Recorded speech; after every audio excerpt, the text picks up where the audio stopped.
Alors on va dire, moi je suis une joueuse, très profondément depuis longtemps. Par contre, quand j'ai senti que le jeu prenait une place très importante dans nos vies et dans la vie des nouvelles générations, j'ai senti qu'il y avait comme un danger de manipulation des esprits. Et là, je me suis dit qu'il fallait pouvoir montrer qu'il y avait aussi dans ce domaine-là une contre-culture et de la faire connaître. J'ai commencé par montrer à côté de jeux traditionnels, on va dire, des jeux faits par des artistes, et surtout donc en faisant soit des expositions qui présentent des jeux faits par des artistes ou des installations qui revisitent la question du jeu, mais pas uniquement, aussi en montrant que le jeu, ça peut être un médium qui permet de faire des films ou qui permet de faire de la musique. Je ne serais pas pour opposer des jeux qui permettent une prise de distance critique avec les jeux qui sont les jeux commerciaux. Pourquoi ? Parce que les éditeurs de jeux, ils veulent des blockbusters, ils veulent des jeux qui marchent. Et qu'on sait très bien que les jeux un peu atypiques sont moins des jeux à grand succès. Donc on ne peut faire ce type de jeu que quand on en a fait des très très très commerciaux avant. Je serais pour essayer de faire de plus en plus connaître des jeux un peu atypiques pour faire en sorte qu'ils deviennent de plus en plus grand public et pour qu'on ait de plus en plus des jeux comme Katamari ou comme Little Big Planet. Mais ça, il faut les rendre accessibles au public.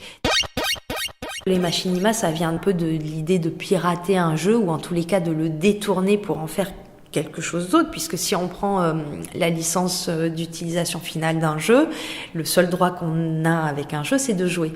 Donc faire un film, a priori, c'est illégal, sauf que l'industrie du jeu a plutôt laissé faire et s'est servi en fait de ces détournements pour rajouter des éléments dans les jeux qui n'étaient pas prévus auparavant. Donc c'est vrai qu'à partir des années 2000, on voit que l'industrie du jeu intègre ces outils dans les jeux, puisqu'elles ont compris que ça correspondait à un besoin, et du coup maintenant il y a pas mal de jeux qui intègrent des outils pour faire des films à l'intérieur. Par exemple, j'aime beaucoup un travail fait par un jeune qui s'appelle Alex Chan, qui a fait un machinima qui s'appelle The French Democracy et qui a été réalisé en fait en une semaine en 2005. Et qui a pour sujet les émeutes en banlieue. En fait, il en avait marre de la manière dont les médias traitaient l'information autour de ces émeutes et qui avait tendance à diaboliser les racailles. Et il a eu envie de donner, lui, son sentiment et d'expliquer pourquoi, selon lui, il y avait ces émeutes. C'est un film qui a été téléchargé 1 million de fois et qui a eu un très très bon retour de la part de la presse internationale, qui en fait pensait qu'on était en pleine guerre civile en France et qui du coup a mieux compris peut-être les enjeux de ces émeutes. De plus en plus, je trouve que c'est une scène, la scène 8 bits, qui pourrait se rapprocher quelque part d'un mouvement punk, sauf que quand on voit les gens qui sont dans cette scène-là, il n'y a pas une drogue qui va avec la musique 8 bits, il n'y a pas un style, on va dire, vestimentaire. C'est un peu une musique qui est née comme ça d'une génération, mais qui n'a pas tous les affres idéologiques qu'il pouvait y avoir, par exemple, avec le mouvement punk.